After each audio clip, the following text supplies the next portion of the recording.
Hi friends, ఈరోజు నేను నెయ్యిని ఏ విధంగా మనం తయారు చేసుకోవాలి, మనం బయట నుంచి తెచ్చిన నెయ్యి మనం ఎలా చెక్ చేయాలి అనేది నేను ఈ వీడియోలో చెప్తాను. మనం బయట నుంచి తెచ్చిన నెయ్యి అండి ఇది. నేనైతే జిఆర్బి నెయ్యి అయితే పూసగా ఉంటుంది. అది చూడ్డానికి అంటే ఆవు నెయ్యి అంటే బర్రె నెయ్యి ఉంటాయి, రెండు రకాలుగా ఉంటాయి. ఆవు నెయ్యి వచ్చి కొంచెం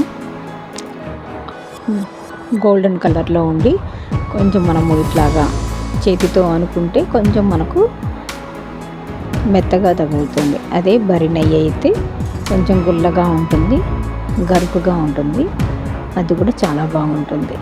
మనకి ఏదైతే నచ్చుతుందో అది తీసుకోవచ్చు. అది తీసుకొని మనకు స్మెల్ బాగా రావాలి అంటే కొంచెం మెంతులు, కరివేపాకు, లేకపోతే తమలపాకు, కొంతమంది తెల్లగడ్డ కూడా వేస్తారంట, తెలీదు, చెప్పారు చాలామంది. మునగాకు కూడా వేసుకోవచ్చండి, మంచి స్మెల్ వస్తుంది. ఈ ఆకంతా బాగా చిటపట అవంతా అయిన తర్వాత మనం వడగట్టుకొని మనం నెయ్యిని వాడుకోవచ్చు.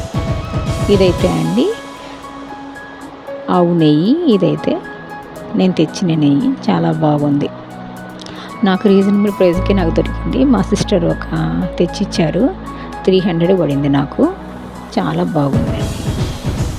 ఓకే అండి, ఈ వీడియో మీకు నచ్చినట్లయితే లైక్ చేయండి, షేర్ చేయండి, సబ్స్క్రైబ్ చేయండి.